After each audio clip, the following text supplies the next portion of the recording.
चलिए घातांक के एक प्रश्न देखते हैं। वीडियो के आगे मैं आप लोग को घातांक के सभी नियमों को मिलाकर एक बड़ा और मैजिकल क्वेश्चन सॉल्व कराऊंगी। पहले इसे सॉल्व करते हैं, ठीक है।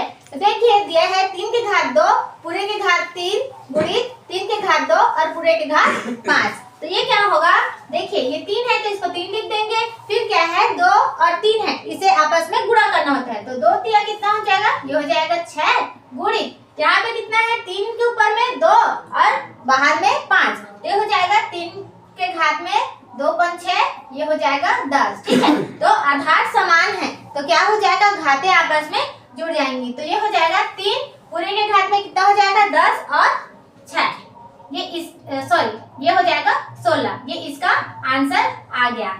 तो देखिए अगर आप लोग को घातांक के प्रश्नों को देखकर डर लगता है या उसके फॉर्मूलों को समझने में परेशानी होती है तो मैं बहुत ही मैजिकल और बहुत ही आसान नियम आप लोग को बताने वाली हूँ, जिससे आप बहुत ही बड़ा क्वेश्चन को एकदम आसानी से सॉल्व कर पाएंगे। तो चलिए हम इससे दूसरा क्वेश्चन देखते हैं। तो चलिए शुरू करते हैं। देखिए यहाँ पे दिया है 2 की घात 5 भागित 2 की घात 8 पूरे के घात 5 गुणित 2 के घात ऋण 5। मैंने आप लोग को बताया था कि इसमें बहुत सारे नियम लगेंगे। तो देखिए यहाँ पे दिख रहा है कि कौन सा नियम लग रहा है, यहाँ पे नियम लग रहा है भाग वाला है तो यहाँ पे दूसरा नियम लग रहा है। देखिए मैंने यहाँ पे दूसरा नियम आप लोग को बताया था x की घात m बटे x की घात n। तो ये क्या हो जाता है, x घात m माइनस n हो जाता है। तो उसी प्रकार इसे भी बनाएंगे। तो हम लिख देंगे यहाँ पे 2 की घात, देखिए आधार यहाँ पे समान है तो ठीक है, यहाँ पे 2 लिख दे। अगर आधार समान नहीं होता, अलग अलग होता तो हम इसे डायरेक्ट भाग करके लिखते, ठीक है। तो ये हो जाएगा 2 की घात 5 ऋण 8 हो जाएगा। हमें 8 और 5 नहीं करना है, क्यों, क्योंकि 5 सामने में है और 8 पीछे में है। तो जो सामने में रहेगा उसे सामने में ही लिखना है और जो पीछे में रहेगा उसे पीछे में ही लिखना है, ठीक है। ये हो गया इतना। फिर कोष्टक बंद करके घात में कितना है 5 है तो इसे हम 5 भी लिख दे। अब क्या करना है, जो पीछे वाली जो संख्या है उसे सेम हमें उतार देना है। तो ये हो जाएगा 2 के घात ऋण 5। देखिए अब इसे हमें सॉल्व करना है तो 5 में हम -8 घटाएंगे तो ये हो जाएगा -3। ये क्यों हुआ, क्योंकि देखिए हमें 8 में 5 घटाना है लेकिन यहाँ पे बड़ी संख्या में क्या है माइनस है तो यहाँ पे हम माइनस लगा दिए, ठीक है। यहाँ तक आप लोगों को समझ आ गया। अब क्या करना है, गुणित 2 के घात -5 यहाँ पे करना है, ठीक है। तो देखिए यहाँ पे आ गया 2 के घात -3 गुणित 2 के घात यहाँ पे आ गया -5। लेकिन यहाँ पे -3 तो हो गया लेकिन घात में क्या है 5 दिया हुआ है, ठीक है। तो यहाँ पे हम 5 लगा देंगे। अब देखिए यहाँ पे एक और नियम लग रहा है यहाँ पे, ठीक है। तो नियम क्या लग रहा है, यहाँ पे है, यहाँ पे मैं बता रही हूँ इसका नियम, x घात -m, ठीक है, इंटू n। सेम है ऐसी mn जो होता है वहां पे भी mn है लेकिन यहाँ पे माइनस है तो मैंने यहाँ पे माइनस लगा दिया।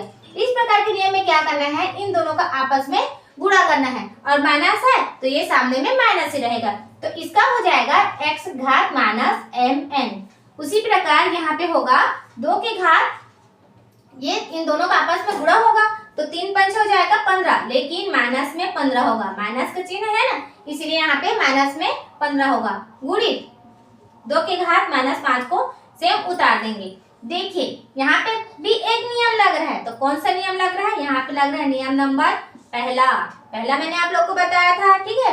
पहला क्या है, आधार समान है तो घातें आपस में जुड़ती हैं, पहला नियम के हिसाब से, ठीक है। तो यहाँ पे देखिए आधार समान है तो घातों को जोड़ दीजिए -15, ठीक है, प्लस, लेकिन यहाँ पे -5 है तो इसे हम कोष्टक में लिखेंगे -5, ठीक है। यहाँ तक हमने लिख दिया। अब क्या करना है, 2 की घात यहाँ पे माइनस है और यहाँ पे -5 है तो माइनस क्या हो जाएगा, आपस में जुड़ेगा तो ये हो जाएगा -20। अब माइनस क्यों आया, ये तो जुड़ गया, 15 और 5 आपस में जुड़ा, लेकिन माइनस क्यों आया, क्योंकि यहाँ पे बड़ी संख्या में माइनस लगा हुआ है इसीलिए यहाँ पे माइनस आ गया, ठीक है। यहाँ तक हो गया। यहाँ पे देखिए एक और नियम लग रहा है, ठीक है।